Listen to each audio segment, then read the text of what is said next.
श्री स्वामी समर्थ. नमस्कार ताई आणि दादांनो, स्वामी छंद या आपल्या चॅनलमध्ये तुमचे मनपूर्वक स्वागत आहे. बघा, पहिल्या श्रावणी सोमवारी घरच्या घरी करा महादेवाची अशी पूजा. या व्हिडिओमध्ये मी तुम्हाला श्रावणी सोमवारची नियमासह संपूर्ण माहिती सांगणार आहे. 17 ऑगस्ट 2026ला पहिला श्रावण सोमवार आहे. आता यामध्ये मी तुम्हाला शिवमुठ म्हणजे नेमकं कोणतं धान्य वाहावं, ते कशा पद्धतीने वाहावं, शिवलिंगाची पूजा नेमकी कशा पद्धतीने केली पाहिजे हे सांगणार आहे. आपण सर्व श्रावण सोमवारचा उपवास करतो, तर तो उपवास नेमका कसा केला जातो, तो कधी सोडायचा, काय खायचं, उपवासाला भगर खाल्ली तर चालते का, त्याचबरोबर दिवसभरात आपण कोणते मंत्र स्तोत्र म्हटले पाहिजेत, शिवमुठ वाहताना मंत्र कोणता आहे, केस धुवावे का, मासिक पाळी असलेल्या महिलांनी किंवा गर्भवती महिलांनी पूजा कशी करावी, आणि सगळ्यात महत्त्वाचं म्हणजे घरी आपण पूजा मांडलेली असेल तर ती पूजा उचलायची कशी, त्यातल्या साहित्याचं काय करायचं, हे सगळं तुम्हाला या व्हिडिओमध्ये पाहायला मिळेल.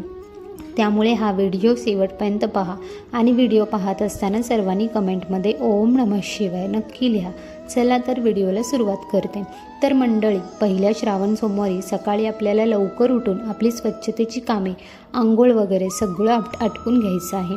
श्रावण सोमवारची ही पूजा तुम्ही नेहमीप्रमाणे देवपूजा करता त्यावेळेला सुद्धा करू शकता, पहाटेही करू शकता. जर तुम्हाला दिवसभरात पूजा करणे शक्य होणार नसेल तर तुम्ही दिवसभर फक्त उपवास करा आणि संध्याकाळी प्रदोष काळामध्ये पूजा करा. त्यानंतर नैवेद्य दाखवून तुम्ही उपवास सोडू शकता. आता यामध्ये तुम्हाला ज्याप्रमाणे सोयीस्कर होईल त्या पद्धतीने पूजेची मांडणी करू शकता. पूजेसाठी सगळ्यात पहिल्यांदा शिवलिंग लागणार आहे. ज्यांच्याकडे शिवलिंग नसेल त्यांनी तात्पुरतं मातीचं किंवा वाळूचं शिवलिंग केलं तरीसुद्धा चालतं, किंवा तुम्हाला मंदिरात जाऊनही पूजा करता येईल. शिवपूजेसाठी आपल्याला बेलपत्र, शमीची पानं, पांढरी फुलं, धोत्र्याची फळं, धोत्र्याची फुलं, बेलाचं फळ, बेलाचं पान अशा पद्धतीचं साहित्य लागतं. सगळं साहित्य पाहिजे असं काही नाही. जे साहित्य तुम्हाला मिळेल ते वापरूनही तुम्ही पूजा करू शकता. आपल्या मनामध्ये जर शुद्ध भाव असेल, कोणाबद्दल तिरस्कार नसेल, तर आपण केलेली साधीसुधी पूजासुद्धा महादेव नक्कीच मान्य करतात. महादेवांना भोले साम असं म्हटलं जातं आणि त्यामुळे आपण त्यांची पूजा अगदी साध्या पद्धतीने करू शकतो. फक्त पूजा करताना चुका करणे टाळायचं आहे. सर्वात पहिल्यांदा आपल्याला तुपाचा किंवा तेलाचा दिवा प्रज्वलित करायचा आहे. त्याला चंदनाचा गंध किंवा हळदी कुंकू लावायचं आणि नमस्कार करायचा. तुपाचा दिवा लावायचा नसेल तर तेलाचा दिवा लावा, पण वात मात्र दुहेरी लावा. फुलवात पटकन जळून जाते, त्यामुळे दुहेरी वात असलेल्या तेलाचा किंवा तुपाचा दिवा लावू शकता. त्यानंतर शिवलिंग पाण्याने स्वच्छ धुवून घ्यायचं आहे. ज्यांच्याकडे शिवलिंग नाही त्यांनी पहिल्या श्रावण सोमवारी ते आणून त्याची स्थापना करून पूजा केली तरी चालेल, किंवा तात्पुरतं मातीचं किंवा वाळूचं शिवलिंग बनवून शकता आणि दुसऱ्या दिवशी त्याचं विसर्जन करू शकता. जर तुमचं श्रावणी सोमवारचं व्रत किंवा शिवमुठीचं व्रत करायचं पहिलं वर्ष असेल तर तुम्ही संकल्प अवश्य करा. आपल्या डाव्या हाताने उजव्या हातावर पाणी घ्यायचं, थोडं फूल आणि अक्षता घ्यायचं आणि मनातल्या मनात आपलं नाव सांगायचं. व्रत करण्यामागचा तुमचा उद्देश किंवा इच्छा महादेवांनी पूर्ण करावी म्हणून तुम्ही हे व्रत करत असाल तर ती मनोकामना सांगायची आणि त्यानंतर ते पाणी ताटामध्ये सोडून द्यायचं. पुन्हा 3दा तळहातावर पाणी घ्यायचं. त्यावेळी म्हणायचं ओम केशवाय नमः, ओम माधवाय नमः, ओम गोविंदाय नमः. त्यानंतर ते पाणी पुन्हा ताटामध्ये सोडायचं आणि 2दा पाणी घेऊन ते प्राशन करायचं. याला आचमन करणे म्हणतात. त्यावेळी म्हणायचं ओम कृष्णाय नमः, ओम विष्णवेय नमः. त्यानंतर पुढच्या पूजेला सुरुवात करायची. यानंतर तुम्हाला तुमच्या देवघरामध्ये मंगल कलशाची स्थापना करायची असेल तर ती करू शकता. त्यानंतर महादेवांना रुद्राभिषेक किंवा पंचामृताचा अभिषेक करू शकता. महादेवांना वेगवेगळ्या पदार्थांनी अभिषेक केला जातो, पण सगळ्यात पहिल्यांदा पाण्याचा अभिषेक सुरुवात करायची. पाण्याने अभिषेक करताना तांब्याचं किंवा पितळाचं पात्र वापरून शकता, मात्र पंचामृत, दूध किंवा दह्याने अभिषेक करताना तांब्याचं किंवा पितळाचं भांडं वापरू नका. अनेक जण अभिषेकाचं पाणी तीर्थ म्हणून घरातील लहान मुलांना, स्वतःला किंवा आजारी व्यक्तीला देतात, पण पंचामृत किंवा दह्याचा अभिषेक तांब्या किंवा पितळाच्या पात्रावर झालेला असेल तर ते तीर्थ म्हणून पिऊ नये. फक्त पाण्याने केलेल्या अभिषेकाचं तीर्थ घेऊ शकता. शिवलिंगावर दुधाचा अभिषेक करायचा असेल तर काही गोष्टी लक्षात ठेवाव्या लागतात. गाईचं कच्चं न उकळलेलं दूध अभिषेकासाठी वापरावं असं सांगितलं जातं.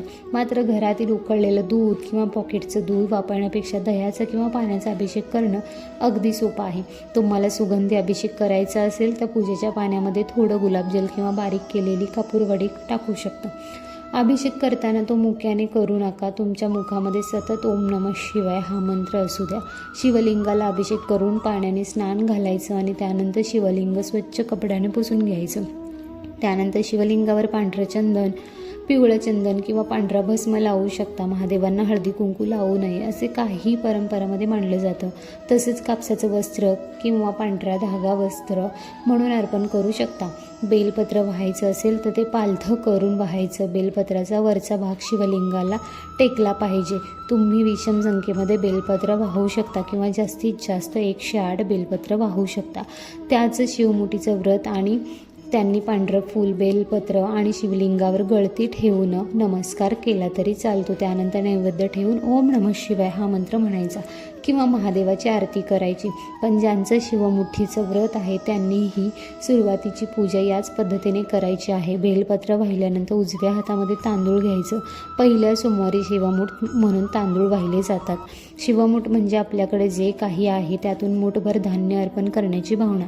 आपल्या एकट्याने खाण्यापेक्षा वाटून खाल्लं तर समोरच्याचंही पोट भरतं आणि आपलंसुद्धा भरतं. म्हणून हे मूठभर धान्य आपल्याला शिवपिंडीवर वाहायचं असतं. शिवमुठ म्हणजे मूठभर धान्य घ्यायचं आणि ते हळूहळू शिवलिंगावर वाहायचं. तुम्हाला एकदम व्हायचं असेल तर संपूर्ण धान्य उजव्या हातात घेऊन हळूहळू शिवलिंगावर सोडू शकता. काही जण ते 5 वेळा थोडं थोडं करून वाहतात, तसं सुद्धा करू शकता. त्यावेळी ओम नमः शिवाय या साध्या मंत्राचा जप करू शकता. बऱ्याच जणांनी संस्कृत मंत्र व्यवस्थित म्हणता येत नाही, त्यामुळे टेन्शन घेण्याची गरज नाही. तुम्ही साधा ओम नमः शिवाय हा मंत्र मनात म्हणत राहा.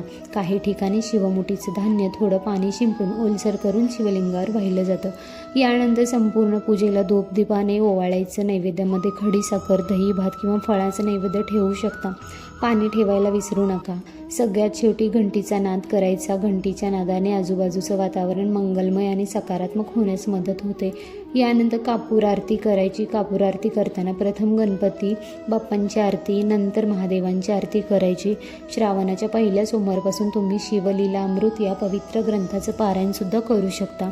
पूर्ण पारायण करणं शक्य नसेल तर शिवलीलामृत ग्रंथातील 11वा अध्याय ज्यामध्ये रुद्राक्षाचं महत्त्व सांगितलं आहे तो प्रत्येक सोमवारी वाचू शकता. ज्यांना तेही शक्य नसेल त्यांनी रुद्राक्षाची माळ घेऊन ओम नमः शिवाय या मंत्राचा जप करावा. 11 माळा जप करू शकता किंवा 108 वेळा 1 माळ जप केली तरी चालते. ज्यांच्याकडे रुद्राक्षाची माळ नसेल त्यांनी दोन्ही हात जोडून महादेवाचं रूप डोळ्यासमोर आणून मंत्राचा जप केला तरी चालतो. श्रावणातील सोमवारी तुम्ही आपल्या देवघरातील पार्वती रूपदेवी अन्नपूर्णेला ओटीचं साहित्य किंवा शृंगाराचं साहित्य अर्पण करू शकता. आता जर तुम्ही मातीचं किंवा वाळूचं शिवलिंग बनवलं असेल तर त्याचं विसर्जन कसं करायचं ते पाहूया. मातीचं शिवलिंग अलगद उचलून एका भांड्यात थोडं पाणी घेऊन त्यामध्ये ठेवायचं. काही वेळाने माती पाण्यामध्ये मिसळायला ते माती मिश्रित पाणी एखाद्या झाडाला घालू शकता. वाळूचं शिवलिंग बनवलं असेल तर बारीक वाळू स्वच्छ पाण्याने धुवून त्याचं शिवलिंग बनवायचं. पूजा झाल्यानंतर ते एका भांड्यातील पाण्यामध्ये मिसळायचं. त्यानंतर वाळू कागदावर वाळवून पुन्हा शिवलिंग बनवण्यासाठी वापरू शकता. पहिल्या श्रावण सोमवारी तुम्हाला तुमच्या देवघरामध्ये किंवा देवघराच्या आसपास भिंतीवर नाग, नरसोबाचा कागद किंवा फोटो लावायचा आहे. श्रावण महिन्यात नागपंचमी, जीवतीची पूजा, गुरुवारची पूजा अशा अनेक व्रत परंपरा असतात. त्यामुळे काही ठिकाणी नाग, नरसोबाच्या चित्रामध्ये वेगवेगळ्या देवी देवतांची चित्रं असतात. हा कागद श्रावण महिन्याच्या शेवटपर्यंत म्हणजे पोळ्यापर्यंत ठेवण्याची परंपरा काही ठिकाणी आहे. त्या दिवशी त्यावरील देवदेवतांची पूजा केली जाते. तुम्हाला एखादी अनामिक भीती वाटत असेल, हुरहुर लागत असेल किंवा घरामध्ये आजारपण वाढलेलं असेल तर श्रावणातील प्रत्येक सोमवारी महामृत्युंजय मंत्राचं जप किंवा श्रवण करू शकता. 108 वेळा महामृत्युंजय मंत्राचं जप करण्याची ही परंपरा आहे. आता श्रावण सोमवारचा उपवास कसा करायचा ते पाहूया. हा उपवास दिवसभर करायचा आणि संध्याकाळी प्रदोष काळात पूजा करून महादेवांना नैवेद्य दाखवल्यानंतर उपवास सोडू शकता. उपवासामध्ये काही जण मीठ टाळून अळणी पदार्थ किंवा गोड पदार्थ घेतात, तर काही जण फलाहार करतात. तुमच्या कुटुंबातील आणि परंपरेनुसार उपवासाची पद्धत ठरवू शकता. भगर खायची का हा प्रश्न अनेक जण विचारतात. सोमवारच्या उपवासामध्ये भगर घेऊ नये अशी काही धार्मिक परंपरेमध्ये मान्यता आहे. त्यामुळे तुमच्या घराच्या परंपरेनुसार आळणी पदार्थ किंवा फलाहार घेऊ शकता. संध्याकाळी उपवास सोडताना काही भागांमध्ये कारलं किंवा मेथीची भाजी खाण्याची परंपरा आहे.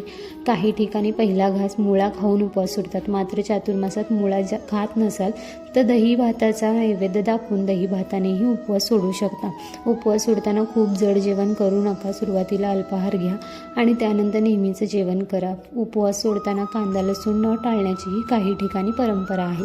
आता महत्त्वाचा प्रश्न म्हणजे पूजा कशी करायची आणि शिवलिंगावर वाहिलेल्या साहित्याचं काय करायचं. दुसऱ्या दिवशी म्हणजे मंगळवारी सकाळी अंघोळ करून पूजा केलेल्या ठिकाणी दिवा लावायचा. शिवलिंग पाण्याने स्वच्छ धुवून पुन्हा देवाऱ्यामध्ये स्थापित करायचं. मातीचं किंवा वाळूचं शिवलिंग असेल तर त्याचं विसर्जन आपण सांगितल्या पद्धतीने करायचं. शिवलिंगावर अर्पण केलेलं कोरडं धान्य पक्ष्यांना खाऊ घालू शकता, त्यामुळे तुमच्याकडून अन्नदान होईल. पानं आणि फुलं असतील तर ती पाण्यासह एखाद्या झाडाच्या मुळाशी सोडू शकता किंवा निर्माल्यामध्ये त्याचं विसर्जन करू शकता. नैवेद्य असेल तर तो मुक्या प्राण्यांना किंवा गाईला देऊ शकता. बेलाची पानं शिळी झाली असतील तरी जोपर्यंत त्याचे तुकडे पडत नाहीत तोपर्यंत ती स्वच्छ करून पुन्हा शिवलिंगावर वाहता येतात.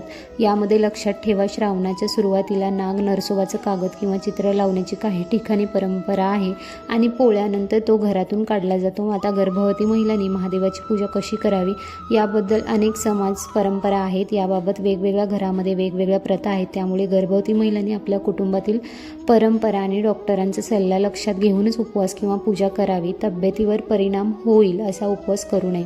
शेवटी शिवमुठीबद्दल महत्त्वाची माहिती लक्षात ठेवा. पहिल्या सोमवारी तांदूळ शिवमुठ असते, दुसऱ्या सोमवारी तीळ शिवमुठ असते, तिसऱ्या सोमवारी मूग शिवमुठ असते, चौथ्या सोमवारी जवस शिवमुठ असते. यंदा 2026मध्ये 4 श्रावणी सोमवार आहेत. तर मंडळी, अशा पद्धतीने तुम्ही श्रावणी सोमवारची पूजा, शिवमुठीचं व्रत आणि उपवास श्रद्धेने करू शकता.